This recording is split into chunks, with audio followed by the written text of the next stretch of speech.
अस्सलामुअलैकुम। आज हम स्टार्ट करेंगे लेक्चर नंबर 3, जिसमें हम प्लांट्स और एनिमल्स के अंदर ऑस्मो रेगुलेशन के मैकेनिज़्म को स्टडी करेंगे और ये देखेंगे कि कैसे डिफरेंट इन्वायरमेंट में रहते हुए plants and animal osmo regulation के प्रोसेस को कैरी आउट करते हैं। सबसे पहले हम देखेंगे osmo regulation in plants. Osmo regulation को हमने स्टडी किया था कि सोल्यूट और वाटर की कंसंट्रेशन को इंटरनल इन्वायरमेंट में मेंटेन करना एक्सटर्नल इन्वायरमेंट के लिहाज से। हमारे पास प्लांट्स की बहुत ज़्यादा स्पीशीज़ पाई जाती हैं जो डिफरेंट इन्वायरमेंट्स में रहती हैं। इन्वायरमेंट के लिहाज से प्लांट्स की स्पीशी को 3 हिस्सों में डिवाइड किया गया है। कुछ ऐसे होते हैं जो एक्वेटिक इन्वायरमेंट में पाए जाते हैं जहाँ पे वाटर बहुत ज़्यादा होता है, उनको हम हाइड्रोफाइट्स कहते हैं।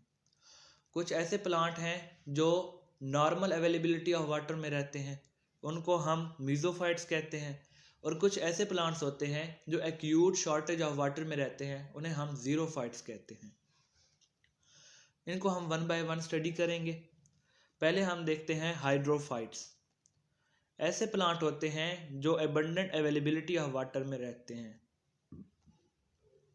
तो अब ये ज़्यादा वाटर की अवेलेबिलिटी में रहते हैं तो इनके सेल्स के अंदर भी फ्लडिंग होगी वाटर की। तो कैसे उन्होंने सेल को नॉर्मल कंसंट्रेशन रखनी है वाटर की, तो वो खुद को अडॉप्ट करेंगे, अपने अंदर अडॉप्टेशन लाएंगे। पहली अडॉप्टेशन तो इनके अंदर ये होती है कि जो इनके लीव्स होते हैं उनका सरफेस एरिया ज़्यादा होता है। अगर उनका सरफेस एरिया ज़्यादा है तो के ऊपर स्ट्रोमेटा भी ज़्यादा होंगे। अगर स्ट्रोमेटा ज़्यादा है तो जैसे ही सूरज की रोशनी और धूप वहाँ पे लगेगी तो वहाँ उनके स्ट्रोमेटा ओपन होंगे और वहाँ से पानी की ट्रांसपायरेशन शुरू हो जाएगी। इस तरह उनके सेल के अंदर वाटर की कंसंट्रेशन नॉर्मल हो जाएगी। और स्ट्रोमेटा जो होते हैं, जिनको इस स्मॉल पोर्स होते हैं जिनको हम स्ट्रोमेटा कहते हैं, ये अपर सरफेस पर बहुत ज़्यादा होते हैं इन प्लांट्स के, और ये फिर लॉस ऑफ वाटर को ज़्यादा कर देते हैं। एग्जाम्पल में हमारे पास वाटर लिली और सैक्रेड लोटस आते हैं। सेकेंड हमारे पास कैटेगरी इसकी मीज़ोफाइट्स हैं। ये ऐसे प्लांट्स होते हैं जो नॉर्मल अवेलेबिलिटी ऑफ वाटर में पाए जाते हैं। अगर सप्लाई वाटर की ज़्यादा हो, इन्हें वाटर सही मिल रहा है, तो जो एक्सेस वाटर होगा ये इनको फिर रिमूव कर देंगे, बाहर निकाल देंगे through the opening of stomata. हाँ, अगर इनको भी पानी की शॉर्टेज का सामना हुआ, कोई ऐसा मौसम हुआ कि इनको पानी ना मिल सका, या फिर कोई भी फिजिकल फैक्टर हुआ कि इनको पानी ना मिला, तो ये अपने स्टोमेटा को क्लोज कर देते हैं और प्रिवेंट करते हैं लॉस ऑफ वाटर। इनके एग्जाम्पल में हमारे पास ब्रासिका, रोज और मैंगो आते हैं। नेक्स्ट हमारे पास हैं ज़ीरोफाइट्स। ये ऐसे प्लांट होते हैं जो एक्यूट शॉर्टेज ऑफ वाटर में रहते हैं, तो इन्हें पानी की किल्लत का बहुत ज़्यादा सामना करना पड़ता है। तो ये ऐसी अडाप्टेशंस को लाते हैं कि फिर भी सर्वाइव कर सकें और रिड्यूस कर दें ट्रांसपायरेशन के प्रोसेस को। क्योंकि ट्रांसपायरेशन का प्रोसेस हमने स्टडी किया है कि जैसे ही धूप और उस पर किस पे लीव्स के ऊपर पड़ेगी तो वहाँ स्टोमेटा ओपन होंगे। स्टोमेटा ओपन होने से वजह से अंदर से वाटर बाहर इन्वायरमेंट में जाने लग जाएगा in the form of vapour. तो इन चीज़ को रोकने के लिए ज़ीरोफाइट्स के जो लीव्स होते हैं वो स्मॉल होते हैं ताकि सरफेस एरिया भी कम रहे, और इनके लीव्स क्या थिक होंगे ताकि उनसे वाटर बाहर ना निकल सके। और इनके जो स्टोमेटा होते हैं वो इनके लोअर साइड पर होते हैं, लीव्स के लोअर साइड पर स्टोमेटा पाए जाते हैं, ताकि डायरेक्ट सूरज की रोशनी पड़ने से वाटर ट्रांसपायर होना शुरू ना हो जाए। और वो भी स्टोमेटा भी अंदर की तरफ, क्योंकि लीव्स मोटे होते हैं तो स्टोमेटा भी थोड़ा अंदर की तरफ पाए जाते हैं। और इनके लीव्स के आसपास एक क्यूटिकल की थिक वैक्सी लेदरी एक कवरिंग होती है। हमने देखा कि इनके जो लीव्स हैं उन पे क्या क्यूटिकल जो होता है उसकी थिक वैक्सी और लेदरी कवरिंग होती है जो उनको मज़ीद प्रिवेंट करती है लॉस ऑफ वाटर को। अगर इसके एग्जांपल में हम कैक्टाई को लें, जिसको हम कैक्टस कहते हैं, वो जब उसका ड्राइएस्ट सीज़न आता है तो अपने लीव्स को ही शेड डाउन कर देता है। शेड डाउन मतलब नीचे फेंक देता है अपने लीव्स को, ताकि ना स्टोमेटा ओपन हो और ना ट्रांसपेरेशन ऑफ वाटर स्टार्ट हो।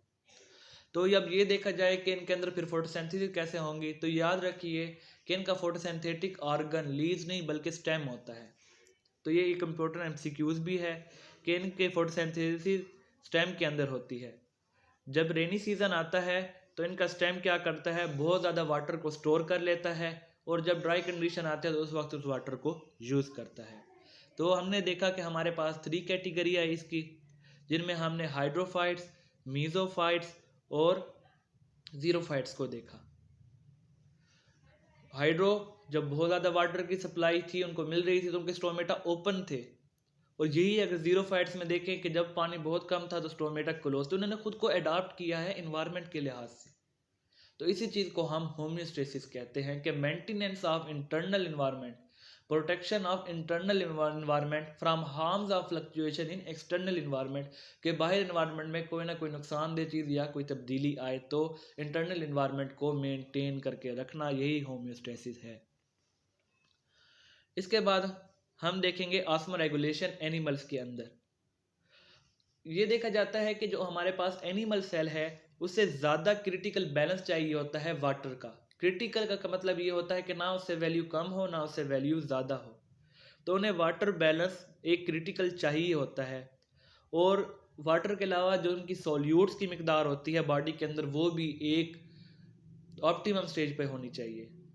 अब ये ऐसे नहीं है कि यहाँ पे उन्होंने वर्ड यूज़ किया है नेट वाटर गेन और लॉस, के नेट का मतलब होता है टोटल के मुकम्मल तौर पे वाटर को बाहर निकालने, फिर वाटर को इनवर्ड आने दें, तो ऐसे नहीं होता। तो ये उसमें दूसरे प्लांट सेल में तो हो सकता है, लेकिन एनिमल सेल में ऐसे नहीं होता।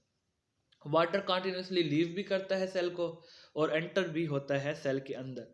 तो इस तरह वाटर और साल्ट की जो कंसंट्रेशन होती है वो बैलेंस में रहती है। तो ऑस्मो रेगुलेशन की हमारे पास 2 टाइप्स हैं, एक होते हैं ऑस्मो कॉन्फर्मर्स और दूसरे होते हैं हमारे पास ऑस्मो रेगुलेटर्स। ऑस्मो कन्फर्मर्स क्या होते हैं?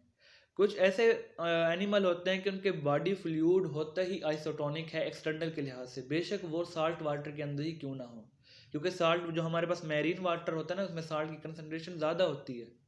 तो उनका, लेकिन उनके अंदर जो पाए जाने वाले ऑर्गेनिज्म होंगे, उनका जो इंटरनल इन्वायरमेंट होगा तो वो आइसोटोनिक ही होता है, सेम होगा एक्सटर्नल के लिहाज से, क्योंकि जैसे ही वाटर एंटर होगा वो लीव करेगा, तो उन्हें ज़्यादा रेगुलेट करने की ज़रूरत नहीं पड़ती।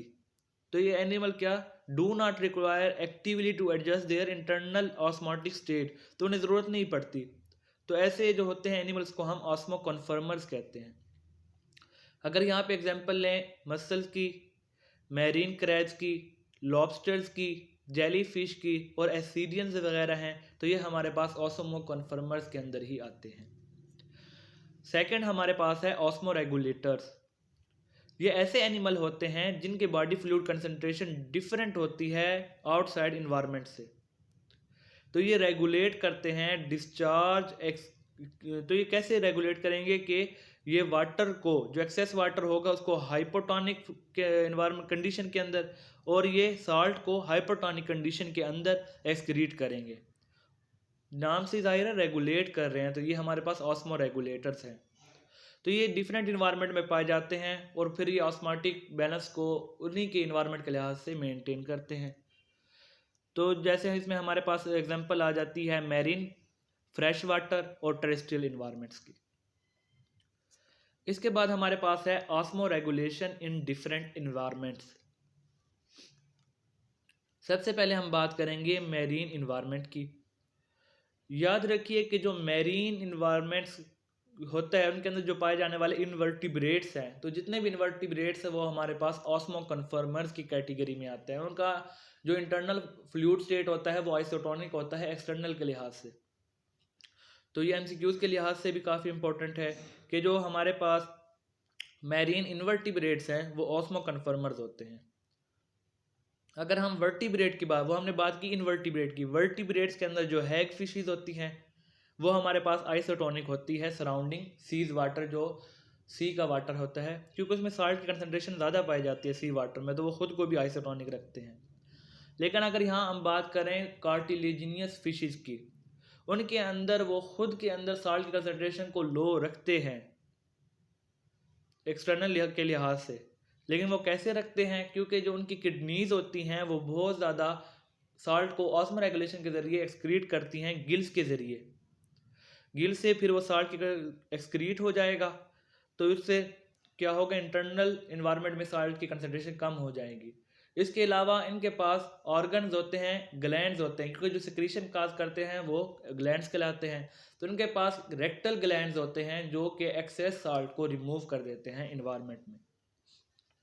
बाहर साल्ट की कंसनट्रेशन ज़्यादा होती है, अंदर कम, लेकिन फिर भी वो एक्सक्रीट करते हैं। तो ये हमारे पास इसमें एनर्जी यूज़ होती है। तो जिस ट्रांसपोर्ट में एनर्जी यूज़ हो तो उसे हम एक्टिव ट्रांसपोर्ट कहते हैं।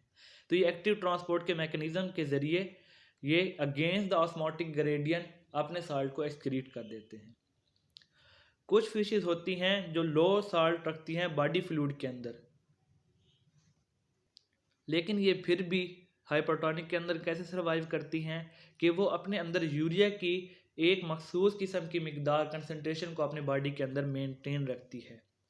लेकिन ये भी है कि अगर यूरिया की कंसनट्रेशन को बॉडी में मेंटेन किया जाए तो वो हाई कंसनट्रेशन हो जाएगी। तो हाई कंसनट्रेशन क्या करती है, बहुत ज़्यादा इफेक्ट करती है, डैमेज काज करती है यूरिया की जो हाई कंसनट्रेशन हो जाए।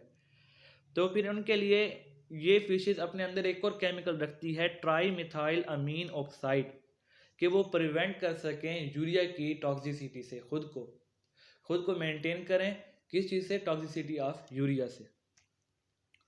जो हमारे पास बोनी फिशेस होती हैं वो क्या है, जिनके जो आबाओ अजदाद थे वो वाटर, अब बोनी फिशेस है ना, तो जो उनके आबाओ अजदाद थे वो फ्रेश वाटर थे, लेकिन ये बोनी फिशेस बाद में मैरीन बन गई।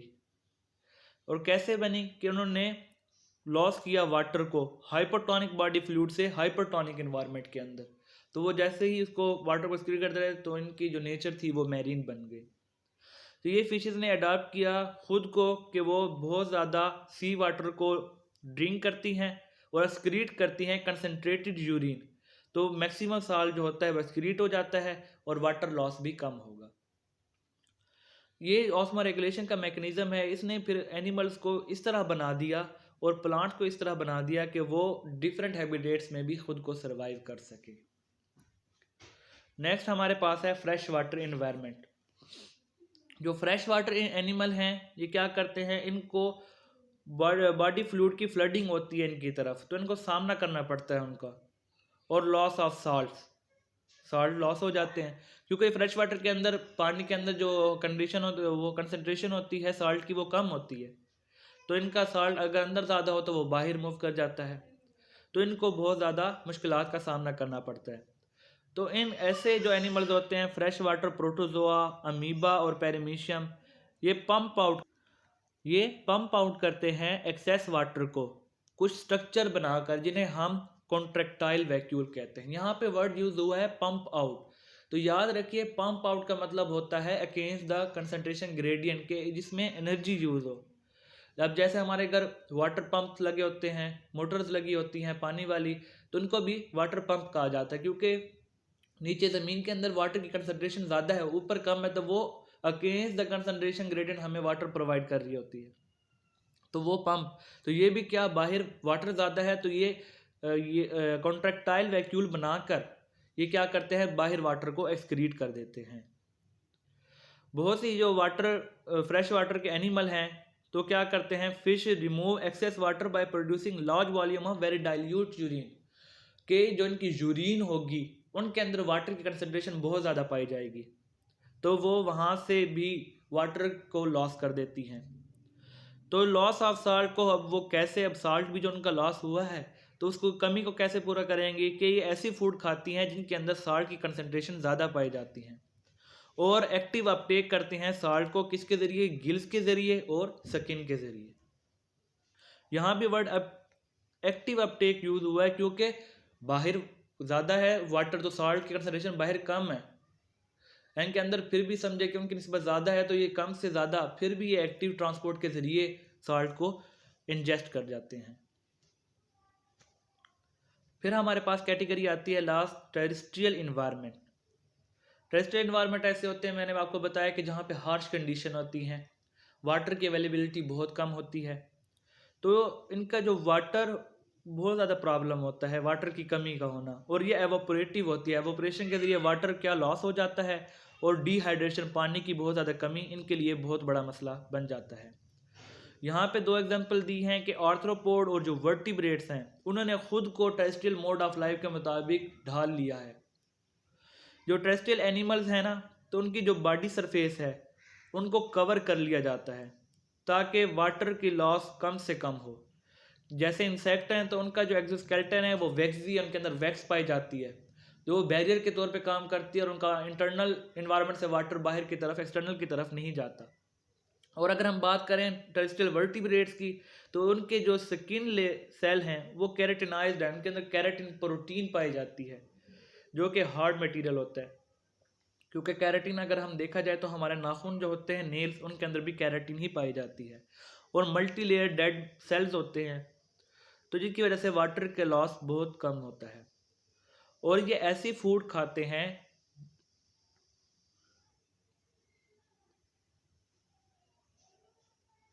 और ये क्या करते हैं, ये फूड खाते हैं ताकि ये लॉस ऑफ वाटर को भी कम कर सके। कैसे मतलब फूड खाएंगे जिनमें से वाटर को निकाल सके।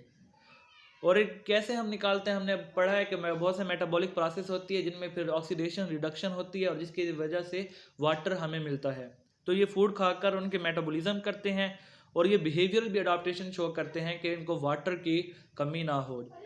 तो जो कुछ डेजर्ट मैमल है जिसमें हमारे पास कैंगरू रैट आते हैं, ये कैसे सर्वाइव करते हैं विदाउट ड्रिंकिंग वाटर। तो अब ये तो हम सोचे तो ये नामुमकिन है, लेकिन नहीं, ये डेजर्ट प्लांट के सीड खाते हैं जिनमें बहुत ज़्यादा कार्बोहाइड्रेट्स पाई जाएगी जो कि फिर मेटाबॉलिज्म के बाद हमारे लिए वाटर को प्रोड्यूस करेगी। जो टेरेस्ट्रियल एनिमल हैं, ये एक और इनकी अडाप्टेशन है कि ये यूरिन कंसनट्रेटेड प्रोड्यूस करेगी किडनी के थ्रू।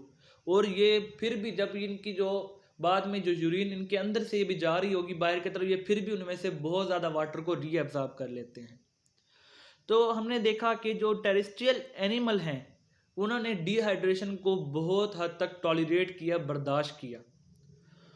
डिफरेंट एनिमल है तो डिफरेंट, हर किसी में अपनी कैटेगरी पाई जाती है, हर किसी में अपना मेथड होता है। लेकिन ये देखा गया कि उन्होंने डिहाइड्रेशन, पानी की कमी को बहुत हद तक क्या किया, बर्दाश्त किया। तो जो टॉलरेशन ऑफ डिहाइड्रेशन होती है कि इस पानी की कमी को बर्दाश्त करना, इस चीज़ को हम एनहाइड्रोबायोसिस कहते हैं। इसमें भी हमने 3 कैटेगरी देखी, टेरेस्ट्रियल देखी, उसके अलावा ऑस्मो कन्फर्मर देखे, ऑस्मो रेगुलेटर देखे। तो हर किसी ने अपने अपने लिहाज से खुद को क्या किया, मेंटेन किया। उसके अलावा हमने देखा कि कुछ होते हैं मैरीन में पाए जाते हैं, कुछ होते हैं फ्रेश वाटर में पाए जाते हैं। तो हर किसी ने खुद को मेंटेन किया और सरवाइव किया। तो जो ऐसे होते हैं तो होमियोस्टेसिस प्रोसेस में ही आते हैं। अब यहाँ पे कैंगरू रैट का थोड़ा सा ओवरव्यू दिया गया है कि वो कैसे ड्राई एनवायरनमेंट में सरवाइव करता है। हमारे पास इसका पहले लिखा हुआ excelled air is cooled and dried in long convoluted का मतलब होता है मुड़े हुए अंदर से एयर पैसेज। इनके जो एयर पैसेजेस होते हैं ना, अंदर नालियाँ जा रही होती है जहाँ से रिस्पायरेशन होनी होती है, तो वहाँ पे एयर कूल होगी और ड्राई इन अ लॉन्ग, मतलब जहाँ से ये लेगा तो उसके अंदर मॉडिफिकेशन आती जाएंगी। दूसरा लिखा हुआ है कि एनिमल के ऊपर क्या स्किन सख्त होती है ताकि यहाँ से वाटर का लॉस ना हो सके। और जो ऐसी यूरिन प्रोड्यूस करेंगे जो हाइपरटोनिक होगी। जो फीसल के पैलेट्स होंगे वो भी ड्राई, जो मतलब इनका फाजिल मादे निकलेंगे। और ये ऑक्सीडेशन करते हैं फूड को ताकि मेटाबॉलिक वाटर को प्रोड्यूस कर सके। तो आज हमने देखा ऑस्मो रेगुलेशन प्लांट्स के अंदर, एनिमल के अंदर और डिफरेंट इन्वायरमेंट्स के अंदर।